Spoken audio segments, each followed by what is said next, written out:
सत्संग का समय हो गया। सब लोग सामने आके बैठो ताकि एक एक वचन आपकी समझ में आ जाए। जब सामने आके बैठोगे ये संत महापुरुषों के वचनों का सब प्रभाव तुम्हारे मन बुद्धि चित्त पर पड़ेगा। तब ये मन अपने गुनाहों को कबूल करेगा कि मैंने कितना अच्छा किया, कितना बुरा किया, कितना पाप किया, कितना पुण्य किया, कितना सुख किया, कितना सुख किया। वैसे शैतान मन किसी से मानने वाला नहीं है। इसने बड़े बड़े ऋषि मुनियों को, योगियों को, महर्षियों को, ब्रह्मचारियों को धराशायी कर दिया। ऐसा है शैतान मन हमारे सबके मनुष्य मंदिर में रह रहा है। न हमने आपने आज तक ये कोई निकाल पाया है, न इस पर कोई कंट्रोल नियंत्रण कर पाया। और ये मन बराबर मनमानी किया करता है।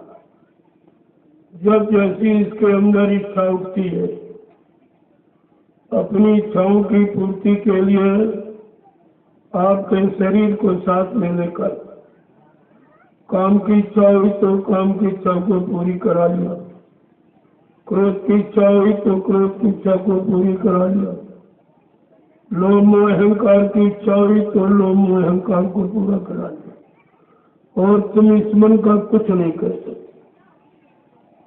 अड़ोस पड़ोस में तो झगड़ा करते, ये खराब, ये ठीक नहीं, ये दुश्मन है, ये बुरा है, लेकिन कभी ये नहीं सोचते हो कि हमारा मन ही खराब है। ये खराबी क्यों सोचता है, ये बुराई तरफ क्यों जाता, बुराइयों को क्यों पकड़ता, ये अच्छाई को क्यों नहीं पकड़ता। ये आपने कभी स्वीकार नहीं किया कि मेरा मन ही खराब। केवल संत महापुरुषों ने याद कराई कि बड़ा बैरी है मन घट में, इसी को जीतना कठिन।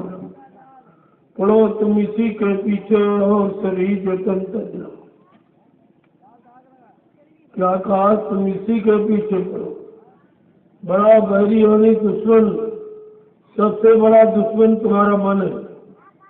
यही बुरे कामों की, पाप कर्मों की सलाह देता और उसी की सलाह मानकर तुम ये कर्म करते रहते हो और उन कर्मों की सजा 4 खान 84 बार नरकों की योनियों में पाते रहते। कभी पशुओं में गए, कभी पक्षियों में, कभी जंगली जानवरों में, कभी कीड़े मकोड़ों में। आदमी इंसान का शरीर तो 83,99,999 योनियां शरीर जब आप हो गए हैं, तब आपको एक बार ये अवसर मौका तो मनुष्य शरीर का दे।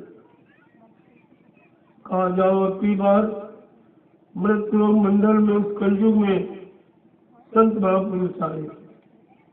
संत कलयुग में और किसी युग में नहीं आए, न सतयुग, न त्रेता, न द्वापर, जबकि वो अच्छे युग थे, अच्छी उम्र वाले, अच्छे खान पान वाले, अच्छी संग संवाद, अच्छे कर्म करने वाले, लेकिन संत नहीं आए। संतों ने कलयुग में आना ही अच्छा समझा, क्योंकि कलयुग के जीवों का कोई सहारा नहीं। ये सबसे खराब तो इनको कोई ले नहीं रहा था। ऐसे गंदे, कमजोर, भोगी, विलासी, पापी, खराब जीवों के लिए उनको ठीक करने के लिए संत महापुरुष आए और उन्होंने सत्संग सुना कर इन सबको सही सच्चे रास्ते पर लाके खड़ा कर। आपने वाल्मीकि का उदाहरण पढ़ा सुना होगा कि वो कुख्यात डकैत थे, वो छीना जपी राजनी के सिवा कोई अच्छा काम नहीं, लेकिन एक पल घड़ी का सत्संग मिला। संतों की कितनी बड़ी महिमा है। बड़े बड़े चोर डकैत कतलियों को बदल देते, उनको माला पकड़ा के साधु बना देते, ये हमारे भारत देश से संतों की महिमा है। ये काम किसी ने नहीं किया, न ऋषियों ने, न मुनियों ने, न योगियों ने, न महर्षियों ने, न ब्रह्मचारियों ने, न नवतारी शक्तियों ने, न ज्ञानी विज्ञानियों ने। ये काम किसी ने नहीं किया जो संत महापुरुषों ने किया। इसलिए कलयुग में संतों की महिमा, सदगुरुओं की महिमा और किसी की महिमा नहीं, क्योंकि ये काम न किसी ने किया और न कोई कर सकता। तो उन्होंने वाल्मीकि यही चीज़ देखी, राजनी का काम करते थे। तो साधु महात्मा यानी संत महात्मा जीवों को कैसे सुधारते, वो बिना बुलाए चले जाते। उनको तो पता है किसकी कब सुधरने की समय, कब मुहूर्त घड़ी आ गई, और वो उसी रास्ते से वो भी गुजरे। साधु पूछ के जैसे महात्मा संतों को देखा तो वाल्मीकि कह रहे भाई रुको, कौन हो तुम? कहते हम साधु।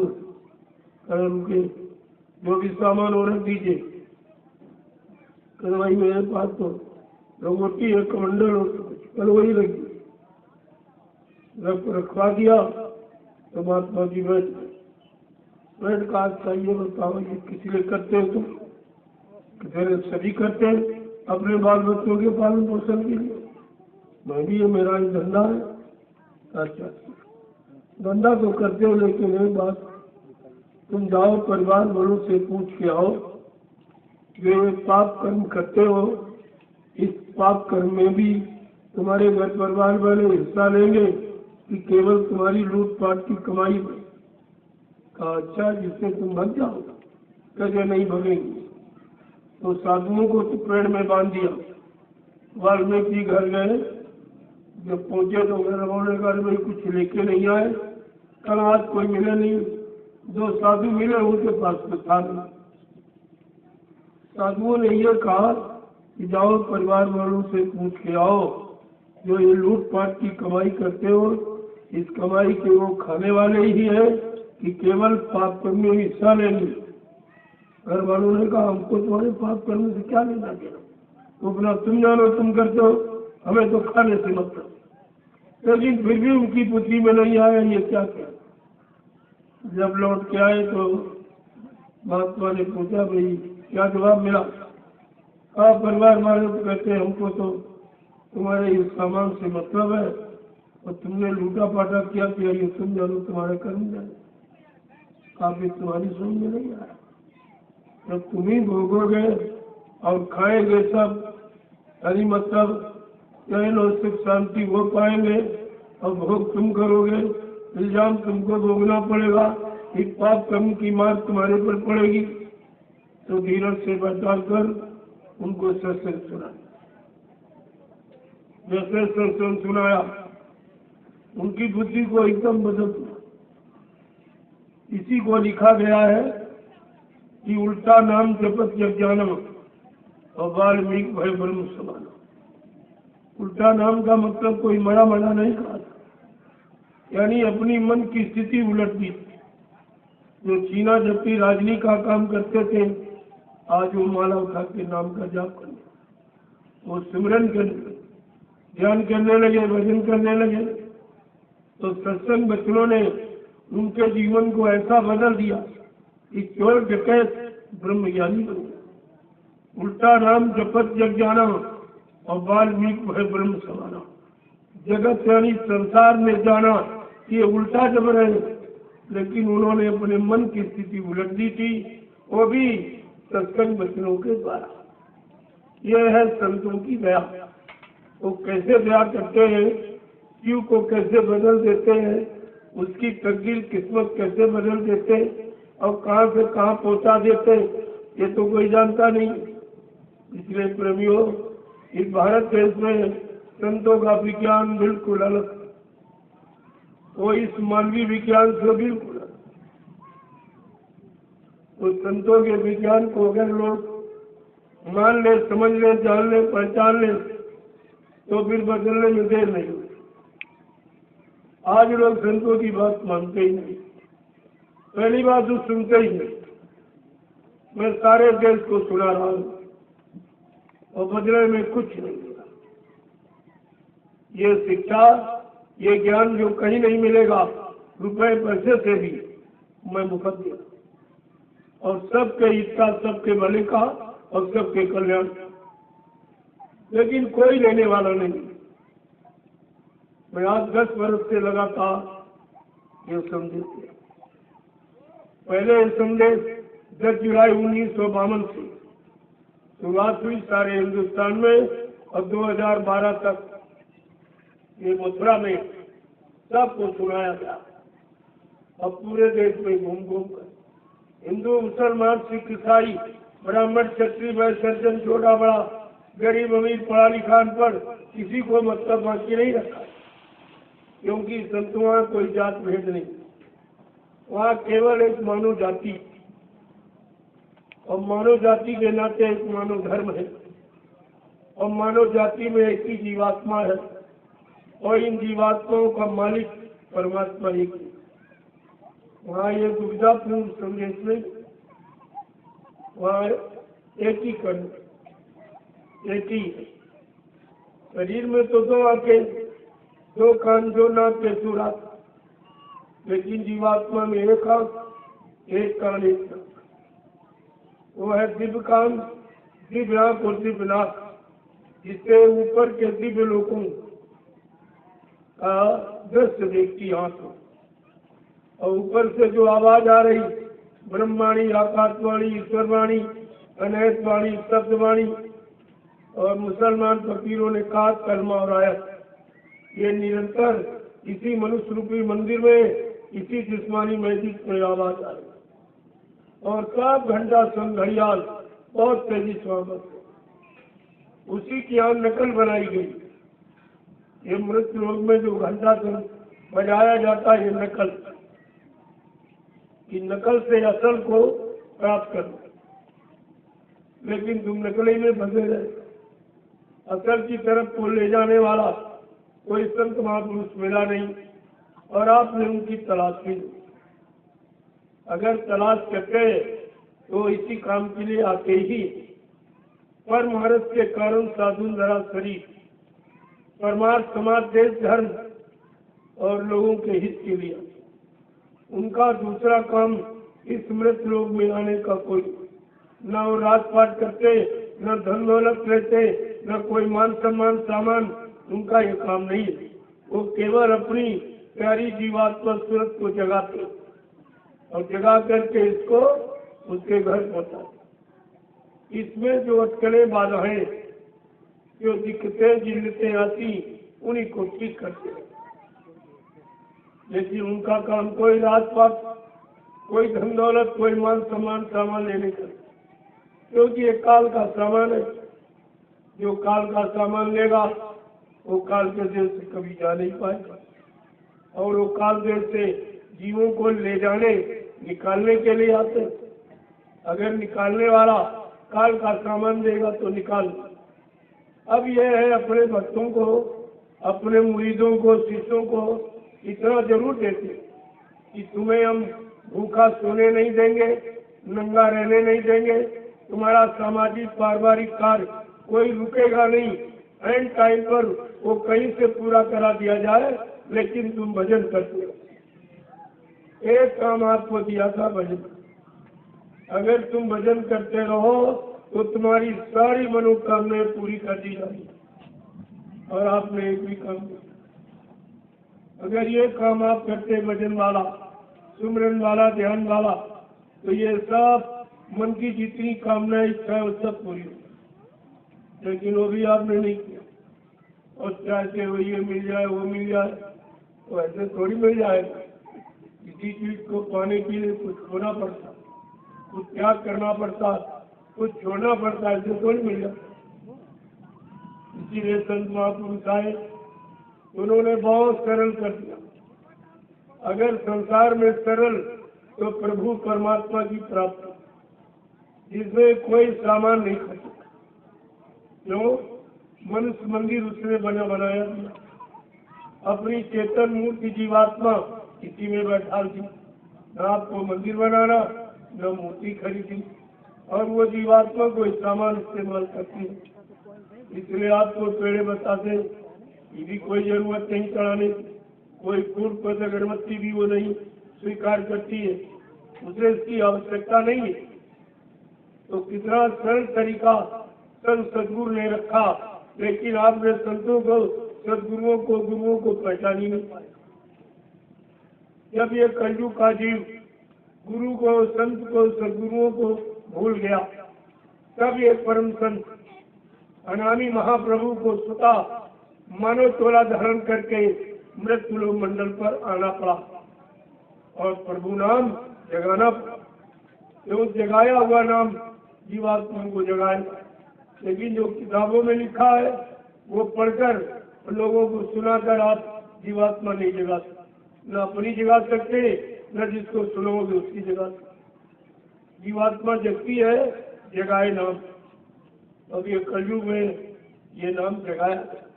जो भी संत आए उस समय अपने जीवों के लिए, उन जीवात्माओं को सतलोक सचखंड पहुंचाने के लिए सबने नाम जगाया। सर्वप्रथम कबीरदास आए, उन्होंने साहब नाम जगाया। जब साहब नाम जगा लिया तो उसी जगाए नाम से जीवात्माओं को नाम डाल देना शुरू। जब नाम जगा लेता है, नाम कारण नाम शक्ति जब अपने अंदर पैदा कर लेता है, तब वो नामदान देता है। ऐसे नामदान कोई नहीं दे सकता। और जब शिवदयाल सिंह महाराज आए, उन्होंने राधा स्वामी नाम दिया। उस समय जीवों का काम राधा और स्वामी नाम से किया। फिर वो चले गए तो गुरु नानक देव साहब आए, उन्होंने वाहे गुरु नाम जगाया, उससे जीवों का काम किया। अब वो चले गए, तब ये अनामी महाप्रभु आ गए, इन्होंने जय गुरुदेव नाम जगाया। ये तो सिलसिला है, संतों के आने का सिलसिला और नाम को जगाने का सिलसिला, और उसी जगाए नाम से जीवात्माओं का काम किया। इसमें कोई शंका की बात नहीं। और तुम टेकी बन जाते, तुम टेकी बन गए, इसीलिए आपका काम अभी तक नहीं। वाहे गुरु नाम से अब काम नहीं हुआ। अब तो वो काम कराने वाले चले। गुरु नानक देव जी महाराज जब चले गए, तब इसीलिए उनकी गति पर किसी इंसान को बैठने नहीं दिया गया। सिखों ने कहा नहीं, ये गति किसी इंसान की नहीं, ये गति है वो जो जिसने नाम को जगाया। ये नामधारी, ये सत्य वेदी नाम वेदी, यानी ये उसकी गति है जिसने नाम को जगाया, नाम को सिद्ध किया और अपने जगाए नाम से तमाम जीवात्माओं को जगाकर सत्यलोक सत्य में भेजा। ये उनकी गति है। जब तक उनके समान कोई संपत्ति, उनसे मिलता जुलता आत्मज्ञानी, आत्मा को जगाने वाला, परमात्मा से मिलाने वाला जब तक कोई नहीं आएगा, इस गति पर किसी इंसान को बैठने नहीं दिया जाएगा। इसलिए गुरु नानक जी की गति पर आपने ग्रंथ साहब को रखा। ग्रंथ साहब को उनकी शिक्षा, उनकी तालीम, उनका जगाया नाम वाहे गुरु, ये सब आप करते। लेकिन आज आपका काम उससे नहीं, और आप कितने दिन से कह रहे हो कोई काम नहीं।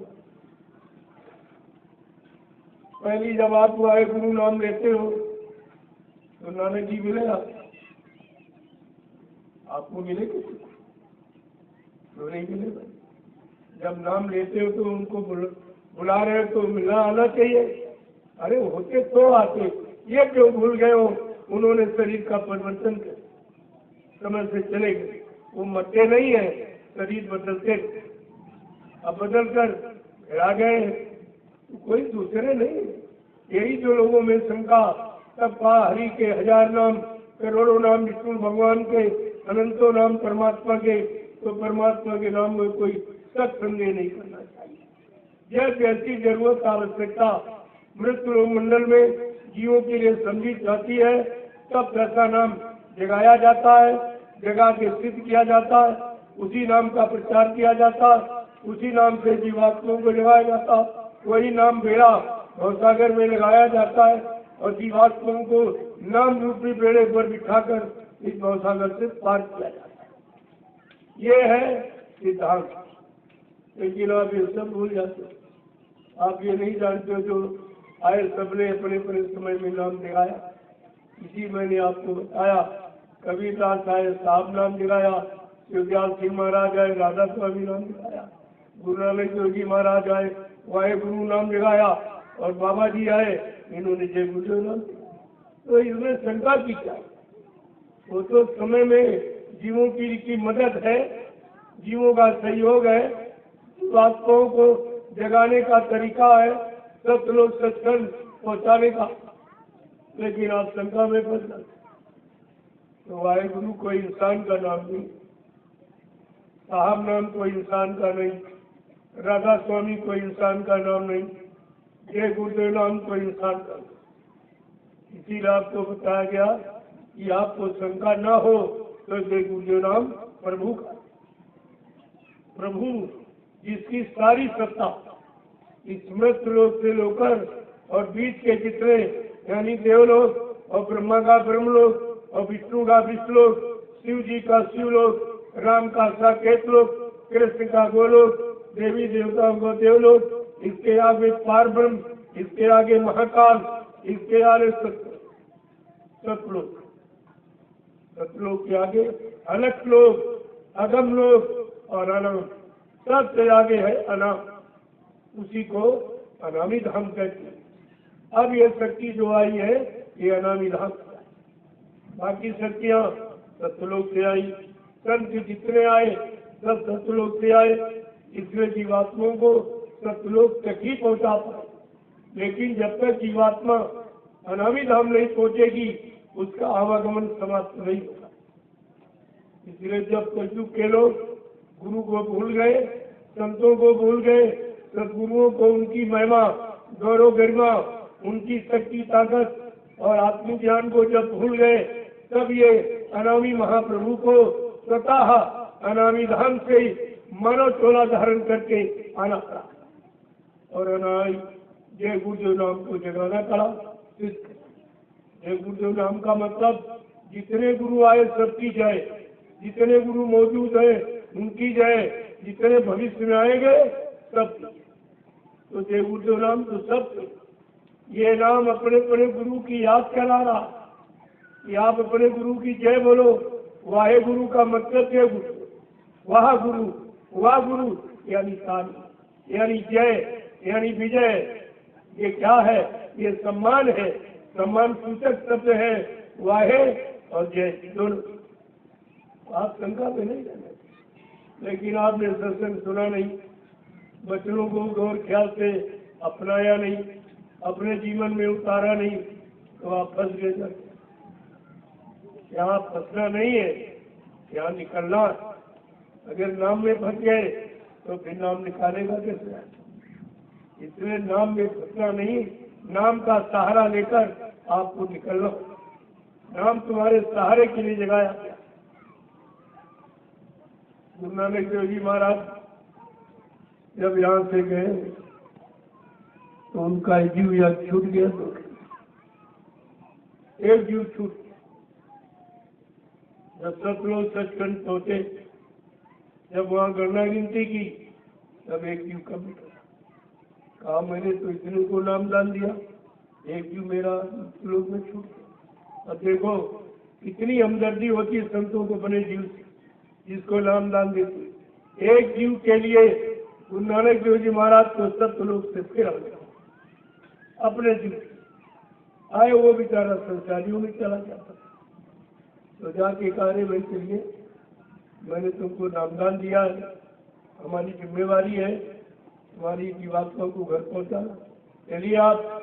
कहते कि हुजूर अपनी नफ तो नहीं मिलते जाएंगे, अब तो मेरे सब साथी हो, अगर इनको भी आप लेते तो।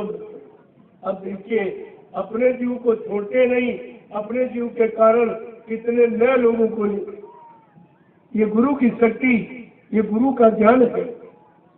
तो कहा कि ठीक है, मैं तो तुमको छोड़ूंगा नहीं, क्यों? मैंने तुमको नामदान किया, तुमको तो जरूर ले जाऊंगा।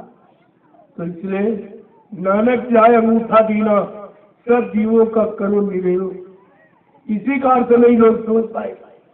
काली वाहे गुरु चिल्लाते हो तुम, पहले समझो किसी बात को और किसी शब्द को जब समझ लोगे और समझ करके उसका प्रयोग करोगे तो उसका लाभ मिलेगा। हम देख ही नहीं करेंगे। आंख बंद करके कान बंद करके कोई काम नहीं करना।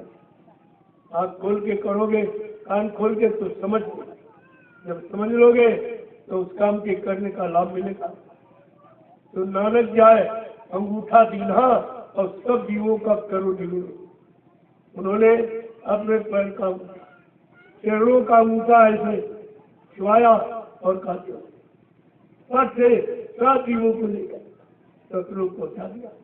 ये संतों की महिमा है। लेकिन इसको कोई कोई समझेगा, कोई संत सिपाही जो द्वार तुम्हारी है। तुम्हारा द्वार कहाँ है? ये द्वार और ये सबके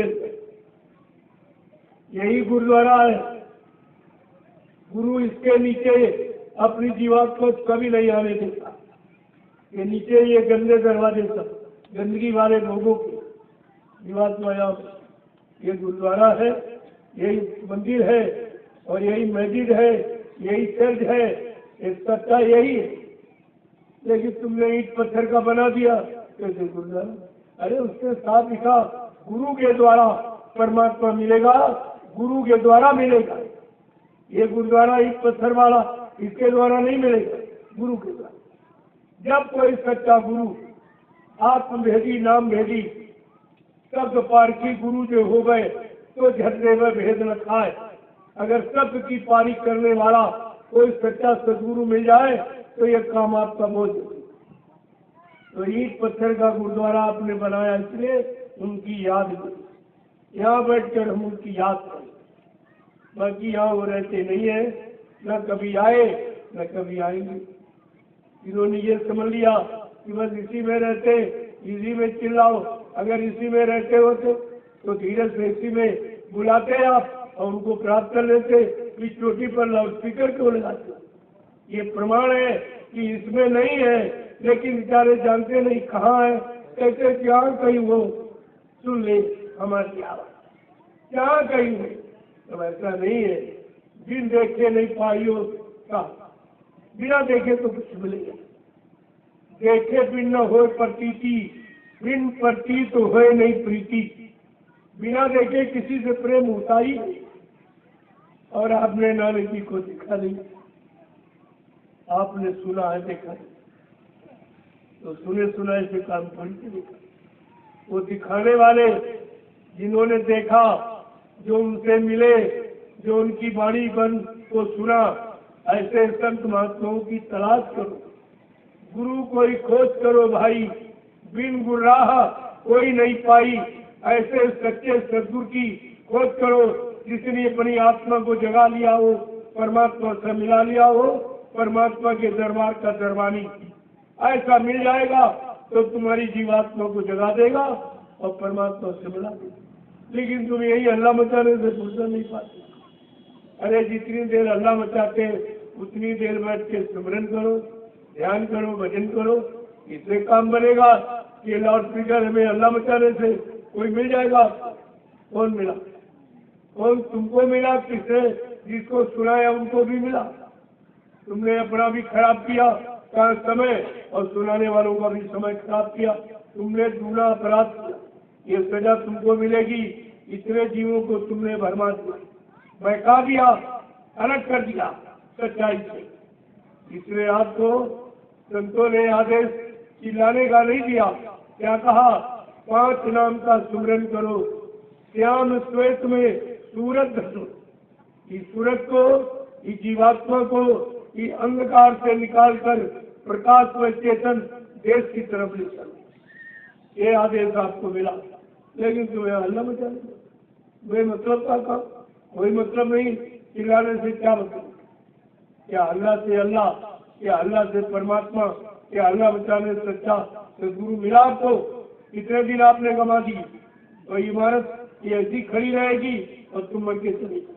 दूसरा आएगा वो भी उसी में फंस जाएगा, तीसरा आएगा वो भी फंस जाएगा। तुमने ये फंसाने का सामान क्यों तैयार किया?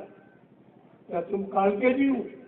काल ने फंसाने का सामान तैयार किया, लेकिन ये तुम्हारा काम काल के सामान को छोड़ना, दयाल के सामान को पकड़ना और दयाल देश अपनी जीवात्मा को पहुंचाना, ये आपका काम। ये संतों ने आपको सलाह दी, ये शिक्षा तालीम आपको, लेकिन आप किसी की बातें नहीं मानते, अपनी मनमानी करते रहते हो और सब आपने बिगाड़ दिया। ये खान पान आपने बिगाड़ दिया। सबसे बड़ी बात, ये आपको 5 अस्त्र दिए गए, 5 में से किसी अस्त्र की आपने कीमत की। कच्छ है, कड़ा है, कृपाण है, ये सब जो आपको दिया गया, गंगा है, कभी है, सब क्या इसको संभाल के रखा आपने? क्या इस केसों को आपने गंदा होने नहीं दिया? कोई गंदा खान नहीं, पान नहीं किया, कोई बुद्धि नाशक नशा शराब गांजा भाग अफीम का प्रयोग तो नहीं किया, बुद्धि को आपने पागल तो नहीं किया, माँ बहन बेटी बहू की पहचान तो आपने खत्म नहीं की, इस आप गाड़ी बाल सारे शरीर को विषय भोगों में तो नहीं लगा दिया। ये उसका गुण है कि केवल पगड़ी बांधने से आपकी रक्षा नहीं, पगड़ी रक्षा सूत्र, ये सिर को जो बांधा गया है ये ब्रह्मांड है, ब्रह्मांड को हमेशा ढक के रखना चाहिए। इसलिए ये शिक्षा, सिक्खों माने सिख माने सीख लेने वाला शिष्य, शिष्य को ही शुद्ध शब्दों में पंजाबी भाषा में सिख कहते, लेकिन शिष्य और सिख और भक्त और मुरीद एक ही बात, ये अंतर नहीं है। अपनी बड़ी भाषा में लोगों ने कहना शुरू किया बात, जैसे मुर्शिद गुरु एक ही बात, संत और मतलब फकीर एक ही बात है, सदगुरु और रहनुमा एक ही बात।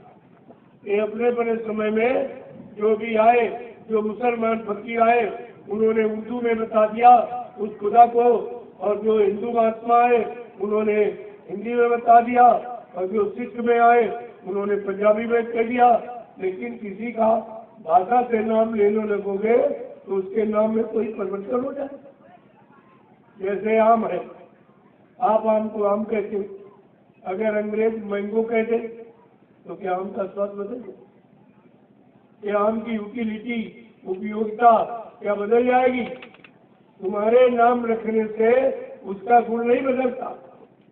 परमात्मा परमात्मा ही है, चाहे खुदा कहो चाहे गाड कहो, ये दिल का भाव तुम्हारा है। धर्म प्रेमियों जग जाओ, इसमें कल्याण तुम्हारा है। तुम हरि भजन में लग जाओ, इसमें कल्याण तुम्हारा है। तुम शाकाहारी बन जाओ, इसमें कल्याण तुम्हारा है। ये 3 तरह के जो आधार बनाए गए, इसको भी आपको समझना चाहिए। जब समझ लोगे उसी दिन से आपका काम शुरू हो जाए।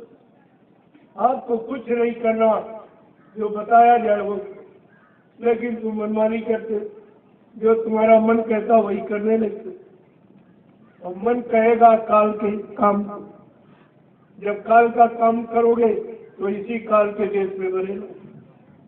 यहाँ से कभी जीवात्मा आपकी निकले और संत निकालने के लिए आते, वो बताते हैं कि तेरा देश, यानी ये काल माया का देश, तेरा देश सतलोक सचखंड, चल मैं उसी देश से आया हूँ तुझे लेने के लिए, तुझको तेरे घर पहुँचा दे। ये संतों ने अपना परिचय दिया। बाबा जी ने क्या आपको परिचय दिया, सारे हिंदुस्तान को क्या बताया, क्योंकि वो समय के परम संत है, अनामी महाप्रभु है, तो उनको बताना तो सबके लिए बहुत जरूरी। नहीं लोग जानेंगे कैसे कि संत सदगुरु के सिवा यहाँ कोई आया ही नहीं। जब लोग संत सदगुरु को भूल गए, उनके वचनों को, उनकी महिमा को और उनके ज्ञान को भूल गए, तब परम संत शक्ति को आना पड़ा। तब ये परम संत अनामी महाप्रभु ये स्वतः मानव चोला धारण कर दिया और ये सब की महिमा बताने की, गुरु की महिमा, संतों की महिमा, सदगुरुओं की महिमा, ये सब की महिमा बताने के लिए आए। और इनका अपना काम अलग है।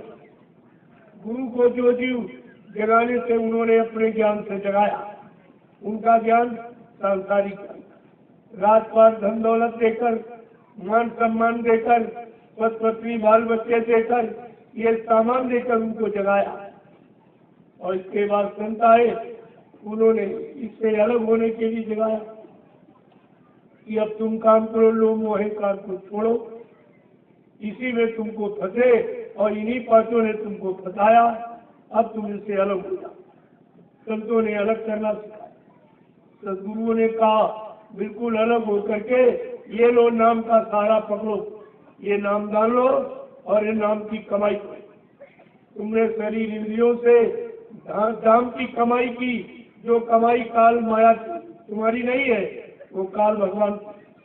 जब तुम यहाँ से चलोगे काल भगवान अपनी सारी कमाई ले लेगा, जमीन भी छीन लेगा, दुकान मकान भी छीन लेगा, नौकरी धंधा भी छीन लेगा, पत पत्नी बाल बच्चे भाई बहन बिरादर सब छीन लेगा और तुम्हारा शरीर भी ले लेगा।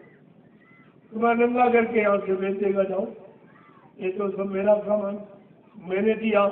जब तुम मेरे देश में आए हो, हमारे देश में रहो, तो मैं तुमको अपना सामान दूंगा। उसने ये सामान दिया जिसको आपने धीरे धीरे धीरे जब लंबा समय निकल गया इसी में बने रहे, इसी का प्रयोग करते रहे और इसी में फंस गए, तो आप कहते हो हमारा जमीन हमारी है, दुकान हमारा है, मकान हमारा है, पति हमारा, पत्नी बाल बच्चे हमारे, जबकि तुम्हारा यहाँ कुछ नहीं। तुम तो माँ के पेट से नंगे और अकेले आए थे, ये तुम्हारा कैसे हो? जो जैसे आए हो वैसे जाओगे, नंगे आए हो और नंगे ही सब सामान यही पर छीन लिया जाएगा।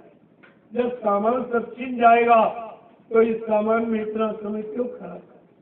अरे कुछ समय अपने काम में भी लगा लो। संतों ने क्या कहा कि घर गृहस्थी परिवार में रहो, कलयुग में आपको साधु नहीं बनाया जाए, साधु बनाया नहीं जाता।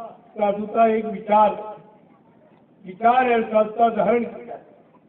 तो कहा घर गृहस्थी परिवार में रहो, अपने बाल बच्चों के बीच, बाल बच्चों के पालन पोषण के लिए खेती करो, दुकान करो, दफ्तर करो, बिजली व्यापार मजदूरी करो, आए गए का आर्थिक सत्कार, ये गृहस्थी धर्म। और जब कोई काम न हो आपके पास, न संसार का, न शरीर का, न परिवार का, न बाल बच्चों का, तब अगर आप अपने को इंसान समझते हो तो इंसानियत के लिए इसी मनुष्य मंदिर में आत्मा से परमात्मा का भजन। अगर आपको आप मुसलमान समझते हो अपने आप, तो इसी जिस्मानी मस्जिद में रूह से खुदा की इबादत। अगर सिख कहते हो इसी मनुष्य मंदिर में आत्मा से शब्द की कमाई करो। अगर अपने आप को ईसाई कहते हो तो इसी मेन बॉडी में सोल से और यानी गॉड की प्रेयर करो। लेकिन सबके लिए है, लेकिन सबको मनुष्य मंदिर का इशारा। वो ईट पत्थर वाला मंदिर वो इंसान का बनाया और ये मनुष्य मंदिर ये भगवान का बनाया। अब आप सोचो भगवान अपने वाले में रहेगा कि तुम्हारे वाले? तुम्हारे वाले में कभी आया ईट पत्थर वाले? किसी ने देखा तो बता दे। जो पंडा पुजारी वहाँ हल्ला मचाते लाउड स्पीकर लगाकर, उनसे पूछो तुम हल्ला कितने दिन से मचा रहे हो, तुमको परमात्मा मिला? कभी आया कोई देवी देवता ईट पत्थर वाले मकान में मिले तुमको? तो सही बात बताएगा तो आपको समझ लेना चाहिए। इसमें नहीं है, होते तो इसको जरूर मिलते, ये तो 24 घंटे हो ही रहता। और मुल्ला मौलवी उसको पूछो क्या खुदा इस ईट पत्थर वाली मस्जिद में मिला? किसी को मिला? पीर पैगम्बर ओलिया मुर्शिद कामिल फकीर जो आए उन्होंने कहा नहीं, इसी जिस्मानी मस्जिद में जब रूह से तू इबादत करेगा तब खुदा मिलेगा। यहाँ जमीन जमान से नहीं, क्योंकि जमान आप सब ने गंदी कर। आपने मुर्दा मांस पशु पक्षियों का खा के जमान को गंदा। मुर्दा तो घर में कोई रखता?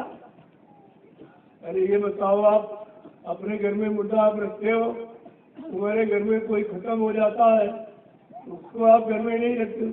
जिसने मकान बनाया और दुकान बनाई और सामान इकट्ठा किया, बाल बच्चे पैदा किए, उनका पालन पोषण किया, पढ़ाया लिखाया।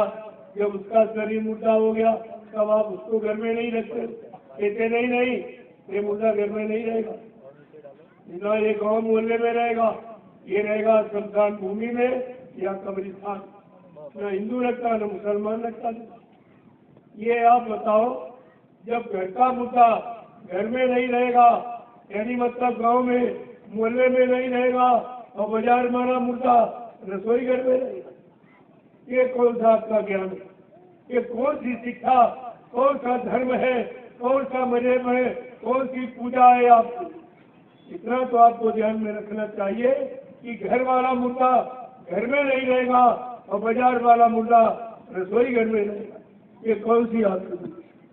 जहाँ भगवान का भोग लगाते हो वहाँ मुर्दा रखते हो, ये भगवान तुम्हारा भोग स्वीकार करेगा, तुम्हें माफ करेगा? ये गंदगी इकट्ठा करने के लिए ये मनुष्य मंदिर उसने दिया।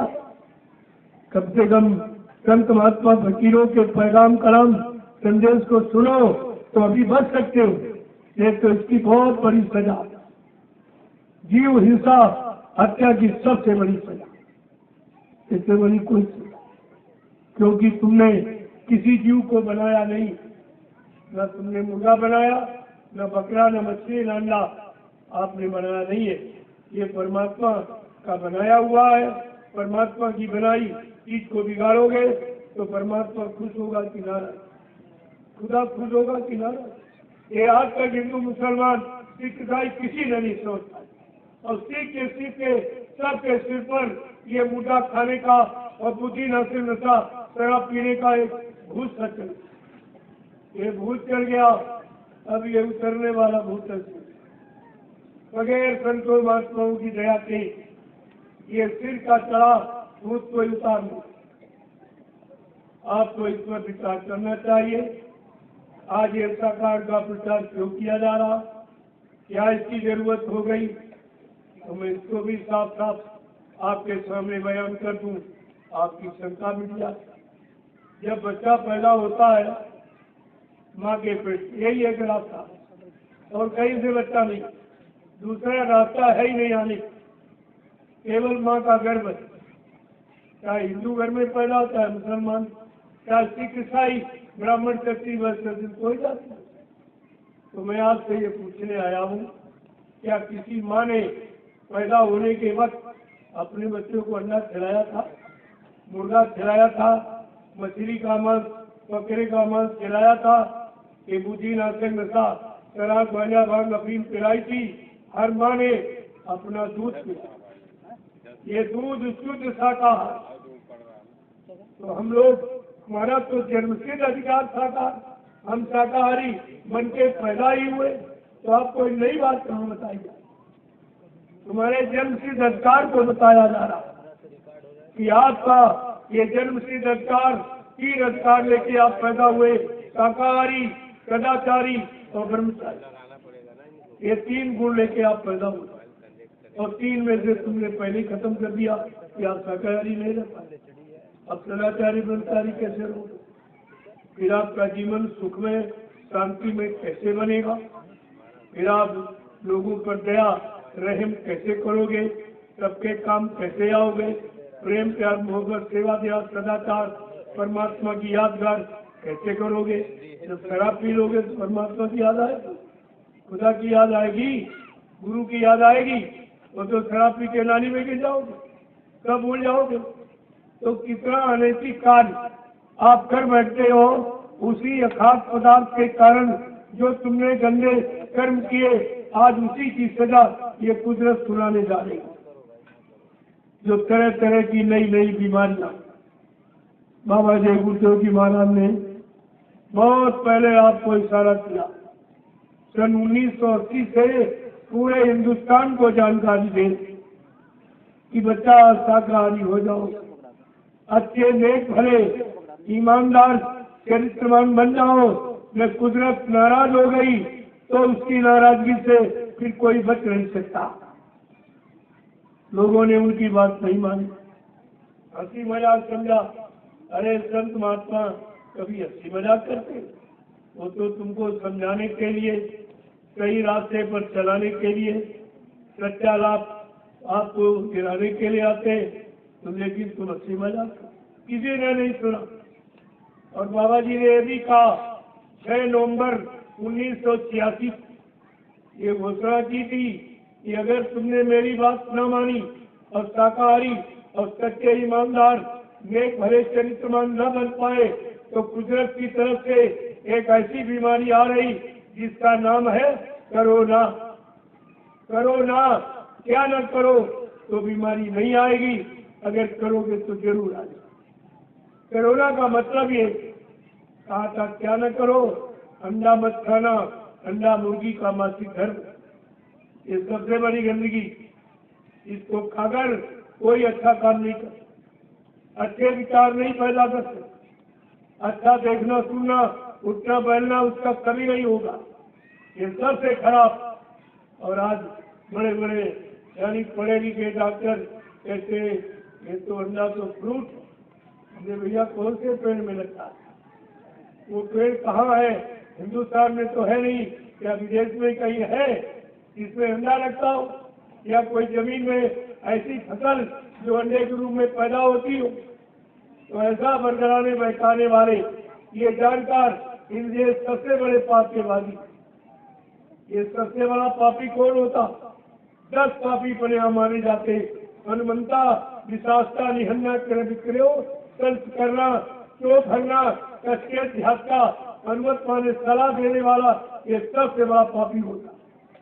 ये सब सलाह का दान, और आपने भी सलाह का दान दिया जो आपने मतदान किया, ये भी सलाह का दान। अब जिनको मतदान किया वो जो भी अच्छा बुरा करेंगे वो सब तुम भोगोगे, तुम्हें भोगना पड़ेगा। दान आंख खोल के करना चाहिए, आंख बंद करके नहीं। ये बताओ, जब कन्यादान करते हो किसी शराबी मांसाहारी को, झूठ बोलने वाले को, वादा खिलाफी करने वाले, चोर डकैत व्यभिचारी को अपनी कन्या का हाथ पकड़ाओगे आप? कहोगे नहीं, अरे ये शराबी कबाबी हमारी कन्या का भविष्य खराब कर दी। अपनी कन्या के भविष्य को आपने सोच लिया, और ये देश का भविष्य जो शराबियों के हाथ में आपने पकड़ाया है, ये अच्छा हो रहा? एक खराबी का कारण आपका मतदान है, आपका ये दान है, आपकी ये सलाह है, आपका सहयोग है। ये तुमने किया है और तुम ही उसका भोग भोगे, दूसरा नहीं। एक दिन की गलती करोगे 5 साल मारे जाओगे, 5 साल मार खाओगे, और तुम्हारी एक दिन की गलती से ये हो रहा है। एक दिन भूल गए, आंख बंद करके मतदान कर दिया, अब रो रहे चिल्ला रहे हो, हमारी कोई सुनता नहीं। ये गरीबी बढ़ा रहे, महंगाई बढ़ रहा रहे, बेरोजगारी बढ़ा रहे, ये मतलब यानी टैक्स बहुत लगा दिए, ये जीएसटी लगा दिया, ये कर दिया, वो करते हो कैसे? पहले नहीं सोचा था कि हम जिसको सहयोग कर रहे हैं वो कैसा है, ये काम करने वाला है, ये हमारा नुकसान करने वाला, हमको लाभ देने वाला, ये आपको विचार करना चाहिए। और यही शिक्षा संत महापुरुष आपको देते कि अगर बुद्धिमान व्यक्ति है, अब तो देश में बुद्धिमानों की भी परीक्षा होगी, कोई बुद्धिमान नहीं निकला। वो स्वामी जी महाराज गृह संत थे जिन्होंने रामचरितमानस लिखा, उन्होंने बड़े बड़े 7 शब्दों में लिखा।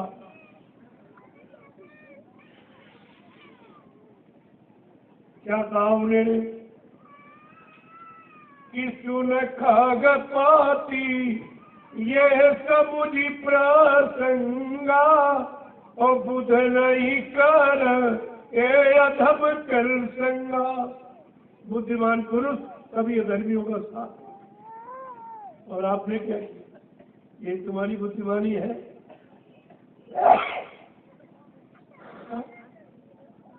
जो झूठ बोलने वाले, वादा खिलाफी करने वाले, दगेबाजी करने वाले, जो शपथ खाई वो शपथ ही खा गए, गंगा जमुना उठाई सब पी गए, रामायण गीता भागवत पुराण बाइबिल गुरु ग्रंथ साहब को उठाए और सब खा गए, पी गए। ऐसे को आपने बताओ, अब उनसे कोई अच्छा काम तुमने सोचना किए, अभी और खराब होगा। अभी महंगाई क्या देखी, ऐसी महंगाई आगे की आ रही जो तुमको दिन में तारे नजर आएंगे। इतने टैक्स लगा दिए जाएंगे, इतनी जीएसटी लगा दी जाएगी, तुम्हारी कमर टूट जाएगी। तब तुमको संत महात्माओं की बात याद आएगी। लेकिन उस समय याद आने से क्या फायदा, क्या फायदा? तो समय निकल गया, तब आप तुमको याद आई, तुम्हारी बुद्धि आई, तो अब तो जो हो गया होना था तो हो गया, हो गया होना था, जो कुछ हो गया।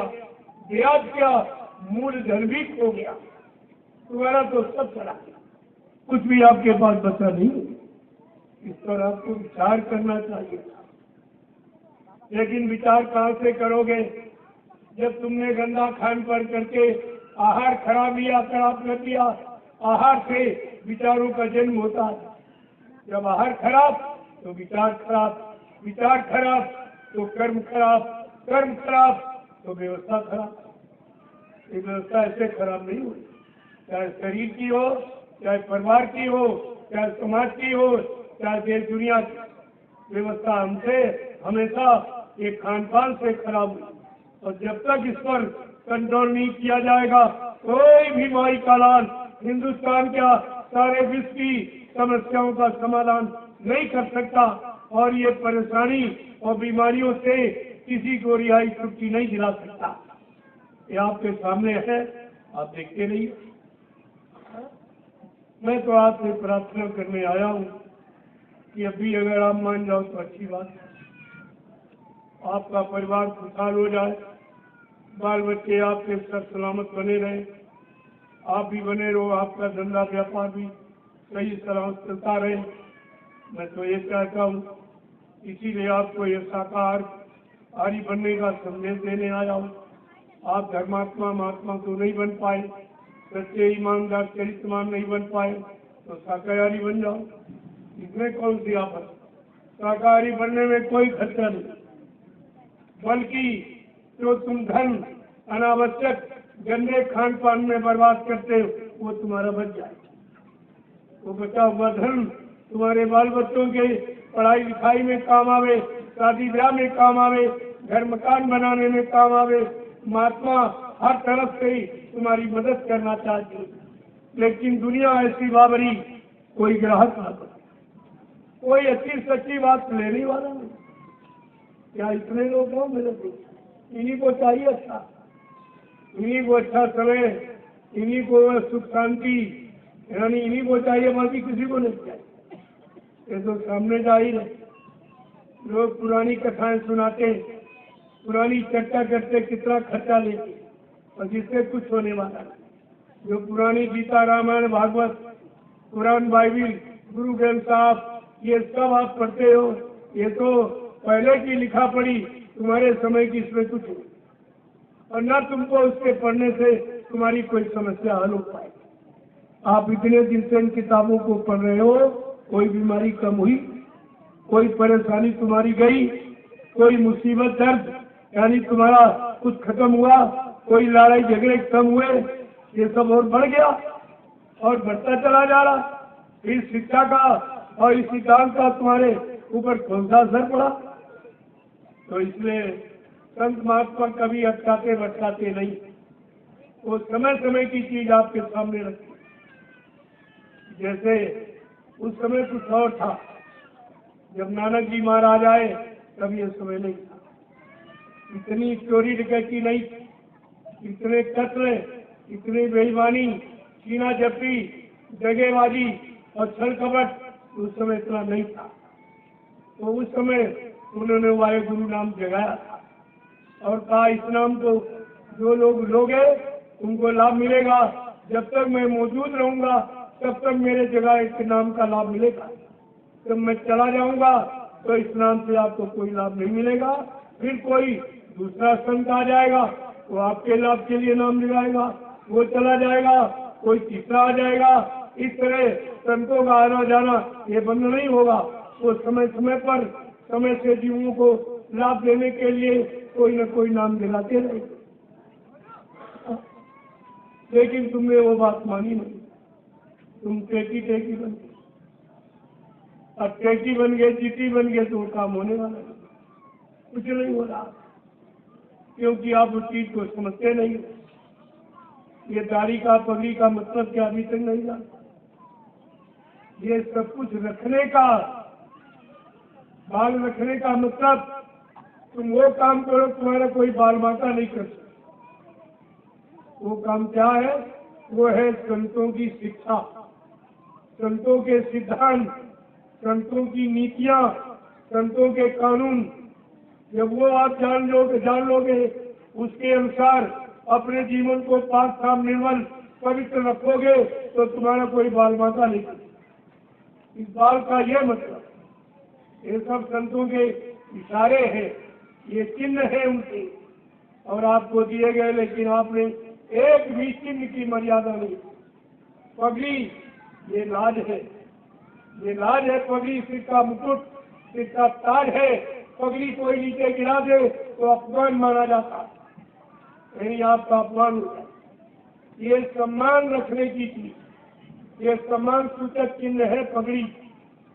ये आपका एक अनोखा सम्मान इस सृष्टि में है। अगर आपने पगड़ी बांधी, यानी पगड़ी का मतलब आप सारे जातियों के, सारे इंसानों के सिरमौर हो, सिरमौर हो, और तुम भी शराब कबाब में फंस इस पगड़ी की मर्यादा खराब करती तो आपको इसकी सजा मिले। ये 5 अस्त्र आपको इसीलिए दिए गए थे। ये 5 अस्त्र तुम्हारे पास सुरक्षित रहेंगे, तुम्हारा कोई बाल बांका नहीं कर सकेगा। लेकिन तुमने 5 खराब कर दिए, न केश का, न कड़ा का, न कच्छ का, न कृपाण का, न कंधे का। तुमने कोई महत्व रखा, कोई सम्मान आपने रखा। जब तुमने इनका सम्मान नहीं रखा तो तुम्हारा सम्मान चला गया। इन्हीं पर तुम्हारा सम्मान था। ये संत महात्माओं ने जो चिन्ह आपको दिए थे, इनकी कोई महिमा, कोई गरिमा थी, लेकिन आपने कुछ, क्योंकि आपने सत्संग करना छोड़ दिया, संतों की शिक्षा लेनी छोड़ दी, मनमानी तरीके से रहने लगे दुनियावी संसारी लोगों के साथ, और धीरे धीरे दुनियावी संसारी लोगों की संगत करके और आप ही खराब हो गए। अब आप खराब हो गए तो आप फिर इस देश को क्यों बनाएंगे? इसमें तो आपको सजा मिलेगी। जब इसके लायक तुम नहीं हो तो उससे उतार के रखो। अगर नहीं पालन करना है तो इसको बांधने से दाढ़ी बाल रखाने का कोई लाभ नहीं, बल्कि आपको सजा मिलेगी। अगर इसके मुताबिक आप नहीं बन पाए, नहीं चल पाए, इसका सम्मान नहीं रख पाए, तो आप सजा पाने के अधिकारी बने। मैं प्रार्थना के रूप में आपसे कह रहा हूं, नहीं मानोगे तो आप जानो आपका काम जाने। आगे कुदरत आ रही तो सबको बना लेगी, चिंता आप क्यों करते हो? अभी तो संत महात्मा आपको आगाह करते हैं, जानकारी देते हैं, चेतावनी देते हैं, इशारा करते हैं कि क्या वो अच्छी बात है? नहीं, तुम जानो तुम्हारा काम नहीं। अर्जी हमारी मर्जी आपकी, समझो न समझो ये खुशी आपकी। हम मुसाफिर हैं, अभी अपने घर जाएंगे। हम तो आपको बताने आए हैं, मानवता के नाते आपको समझाने आए कि मान लो तो अच्छी बात, नई कुदरत से तैयार खड़ी, आगे मुसीबत बड़ी बड़ी। अगर शाकाहारी बन जाओगे बीमारियों से बच जाओगे, इनाम आपको है। अगर आप करोगे तो आपको मिल जाएगा। जय गुरुदेव, जय गुरुदेव, जय गुरुदेव, जय गुरुदेव। नाम किसका? प्रभु का। जय गुरुदेव। नाम किसका? प्रभु का। प्रभु का प्यारा नाम। जय गुरुदेव। अब आप लोग खड़े हो जाओ।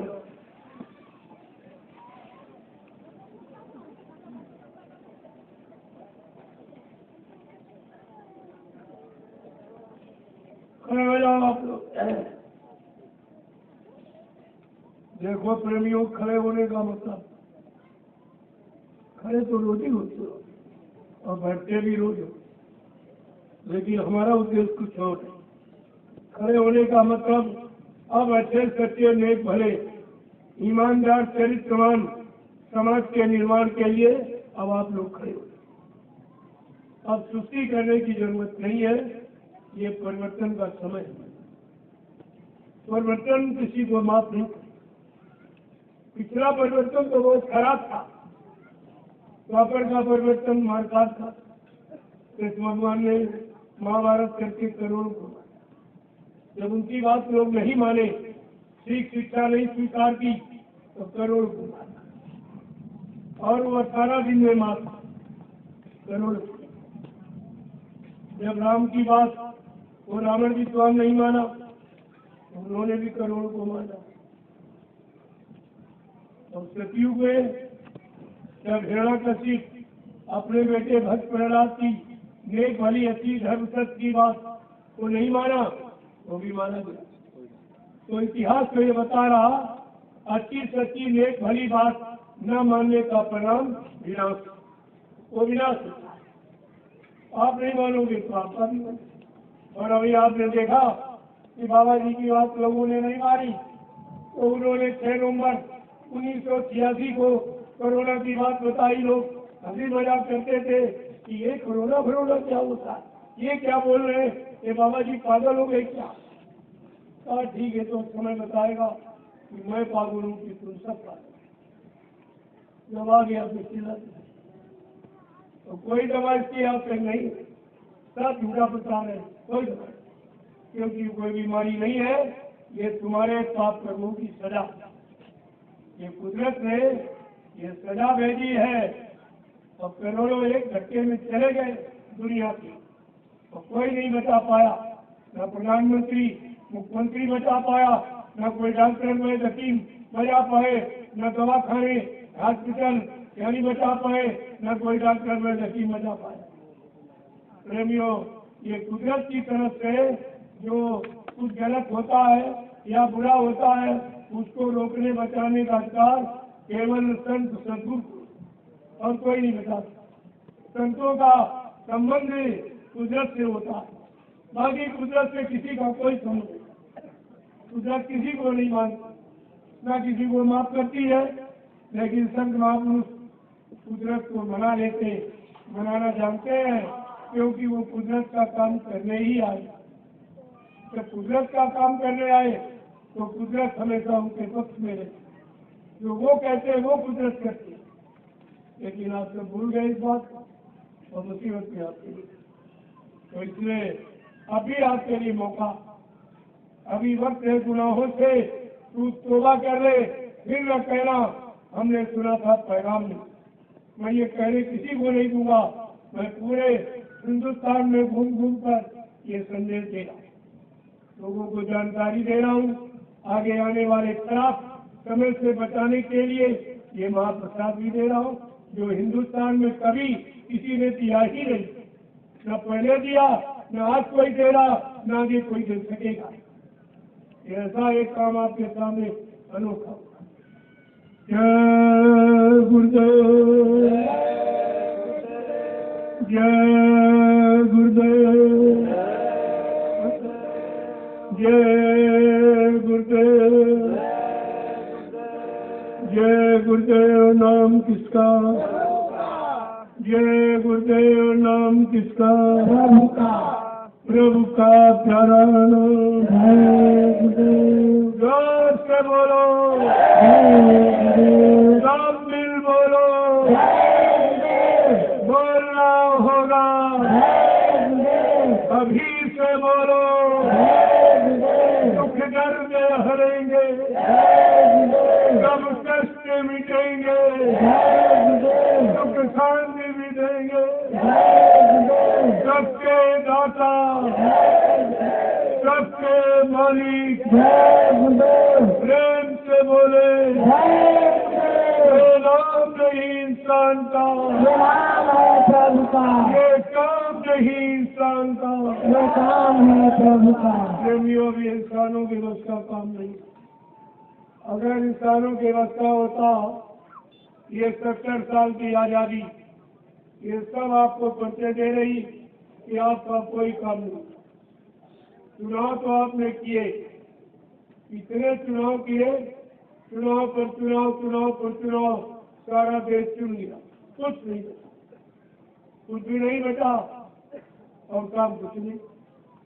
जिसको आपने चुना उन्होंने तुम्हारे भले का, तुम्हारे लाभ कल्याण का कोई काम नहीं किया। इस चुनाव का मतलब क्या निकला? ये प्रजातंत्र में प्रजा के द्वारा चुनाव और प्रजा का कोई लाभ ही नहीं, प्रजा का कोई काम ही नहीं, न्याय सुरक्षा ही नहीं, रोजी रोटी भी नहीं, महंगाई गरीबी दूर नहीं, तय GST खत्म नहीं, तो मतलब क्या निकला चुनाव? और ये चुनाव कितना महंगा ये भी नहीं बताया। ये भी भारत की जनता से प्रजातंत्र में चोरी की गई कि प्रजा को ये नहीं बताया गया ये चुनाव जो तुम्हारे लिए किया जा रहा इतना महंगा।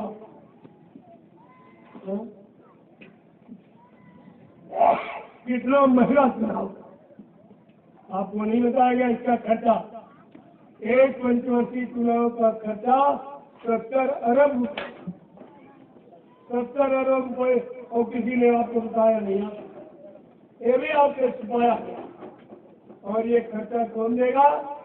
यही काश्तकार भूमि जोता, यही मजदूर, ये छोटे बड़े कर्मचारी अधिकारी, छोटे बड़े दुकानदार व्यापारी, यही से वसूल किया जाएगा।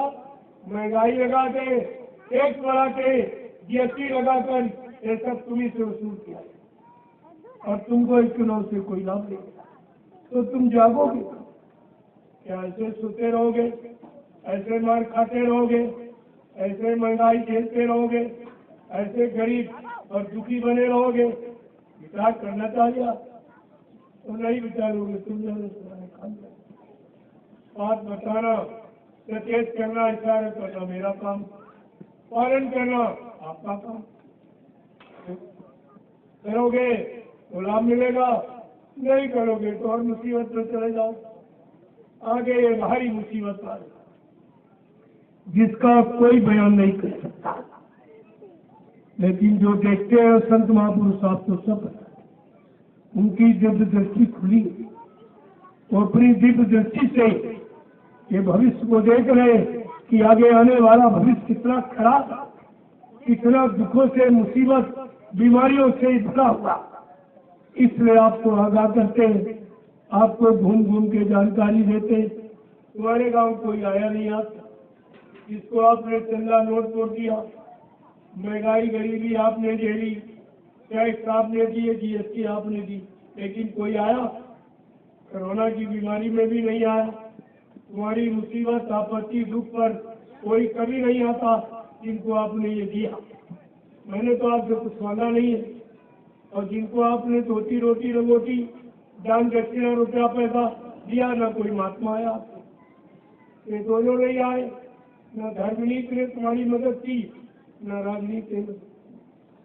जब किसी ने नहीं की और आगे आने वाली मुसीबत इन मुसीबतों से हजारों गुना बड़ी और भारी दिखाई दे रही, इसलिए मैंने निसारण से आपके लिए महाप्रसाद लेकर निकल पड़ा।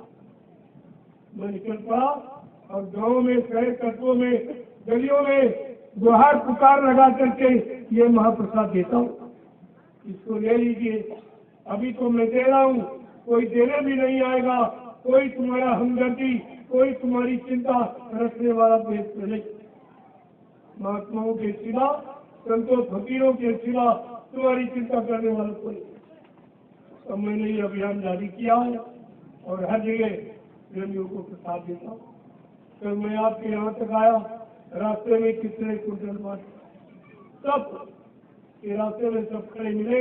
मैंने देखा कि बहुत परेशान, बहुत बीमारी है बेचारे, कैसे बच्चों को पालेंगे, दवा कहाँ से लाएंगे, इतना पैसा इनके पास नहीं है। चलो इनको ये दवा प्रसाद के रूप में दे दी जाए तो इनकी बीमारी कम हो जाए। लेकिन कहा भाई ये करना आपका कार्य है, मगर परहेज के दवा नहीं काम करे। ये परहेज है आपको अन्य शराबोश, मांस मछली से दूर है, दूसरे के धन, स्त्री पति से दूर रहना है, किसी की निंदा आलोचना बुराई नहीं करनी है। ये परहेज है। अगर आप परहेज करें, मैं दावे के साथ आपके बीच में कहे जा रहा हूँ, ये देव गुरुदेव नाम हर वक्त आपकी मदद करेगा। ये प्रभु का नाम, किसी आदमी इंसान महात्मा का नाम नहीं। जय गुरुदेव। अब आप लाइन से खड़े हो जाओ, मैं आपका दर्शन करूं, क्योंकि आप बाल बच्चे परिवार छोड़ के आए, इतना तो त्याग आपने किया ही। फिर मैं आपका दर्शन करूंगा, आप सबको प्रणाम करूंगा, और ये महाप्रसाद मिल जाए तो आप इसको ले लो।